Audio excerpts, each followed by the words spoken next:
આજે આપણે બનાવીશું કાચી કેરીની કડકીનું અથાણું. એના માટે મેં એક કેરી લીધેલી છે, 4-5 લવિંગ, તજના 2-3 ટુકડા, જેટલી કેરી હોય એટલો ગોળ, લાલ મરચું, હળદર, મીઠું અને તેલ. મેં 2 ચમચી તેલ લઈને ગરમ કરવા મૂકેલ છે. હવે એમાં આપણો વઘાર નાખી દઈશું. હવે એમાં કેરી નાખી દઈશું. કેરીને ટ્રાન્સપ્લાન્ટ થાય ત્યાં સુધી એને સાતળવી. મેં થોડી પાકેલી કેરી લીધેલ છે, જેથી અથાણું ખાટું ના થાય. હવે એમાં ટેસ્ટ પ્રમાણે મીઠું, અડધી ચમચી હળદર અને 1 ચમચી શેકેલા જીરાનો પાવડર નાખીશું. હવે એને એક થાળી ઢાંકી દઈશું. થાળીમાં મેં થોડું પાણી લીધેલ છે. આ રીતે એને 2 મિનિટ માટે કૂક કરવું. હવે એમાં આપણે ગોળ નાખીશું.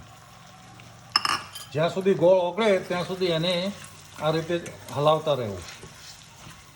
ગોળનો આપણે એક તારની ચાસણી થાય એ રીતે શેકવાનો છે. હવે આને સ્ટવ બંધ કરીને રવા દઈશું. આપણે એક તારની ચાસણી થઈ ગયેલ છે. જ્યારે આ મિશ્રણ ઠંડુ થાય ત્યારે એમાં મરચું એડ કરીશું. હવે આમાં આપણે લાલ મરચું નાખીને મિક્સ કરી દઈશું. ત્યાર પછી એને તમે એક બોટલમાં ભરીને ફ્રીજમાં મૂકી દો તો વરસ સુધી ચાલે. Thank you for watching the video. Video ગમ્યો હોય તો શેર કરજો, સબસ્ક્રાઈબ કરજો અને લાઈક કરજો.